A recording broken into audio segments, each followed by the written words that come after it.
कल USA directly involve हो गया है इजराइल ईरान कॉन्फ्लिक्ट में। यूएसए के B2 stealth bomber directly Iran की धरती पे जाके उनके जो न्यूक्लियर बेसेस हैं उनको डिस्ट्रॉय करके आए हैं। इनकी स्ट्रेटजी पर आने से पहले समझ लीजिए कि यूएस को इस पूरे मैटर में क्यों इन्वॉल्व होना पड़ा, क्यों सिर्फ इजराइल ही ईरान को डिस्ट्रॉय नहीं कर पा रहा। तो देखिए ये है नतान्ज, ठीक है, ये एयरबेस आप यहाँ पे देख सकते हैं।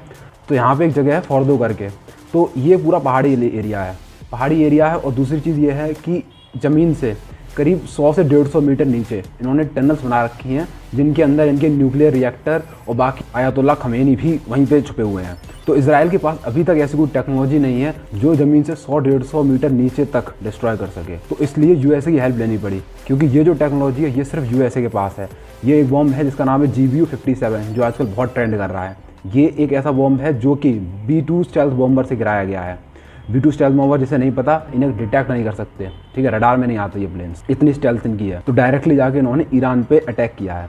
अब दिक्कत कहाँ पे आ रही है? दिक्कत ये है कि इजराइल और यूएसए कह रहे हैं कि हमने कम्प्लीटली डिस्ट्रॉय कर दी है सारी न्यूक्लियर फैसिलिटीज़ जो कि फॉर्दो में थी। पर ईरान का स्टेटमेंट है कि अभी भी इनकी जो फैसिलिटीज़ है वो अफेक्ट नहीं हुई है, क्योंकि ये चीज़ काफ़ी हद तक क्लियर थी पिछले 3 से 4 दिनों में कि यूएसए इन्वॉल्व होने वाला है, यूएसए कहीं ना कहीं अटैक करेगा। तो उन्होंने पहले से ही अपनी सारी न्यूक्लियर फैसिलिटीज़ और जो भी इंपॉर्टेंट इक्विपमेंट थे वहाँ से हटा दिए थे। और दुनिया भी बहुत कम मान रही है कि इतनी ज़मीन के नीचे कोई भी चीज़ डिस्ट्रॉय हो सकती है, क्योंकि इसके लिए आपको बहुत ज़्यादा प्रिसीजन स्ट्राइक चाहिए।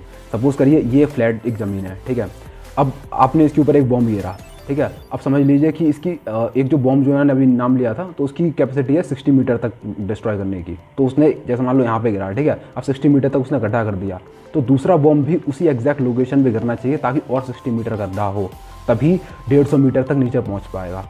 अब क्या B2 स्टेल्थ बॉम्बर जो इन्होंने भेजे थे क्या वो इतनी प्रिसीजन स्ट्राइक करके आए हैं कि पूरा जो इनका टनल है वो डिस्ट्रॉय हुई है? ये देखने वाली बात होगी। अभी तक इसकी कोई कंफर्मेशन नहीं आई है, सैटेलाइट इमेजेस से कुछ पता नहीं चलता ऊपर से। और अब बात करते हैं कि ईरान अब क्या कर सकता है।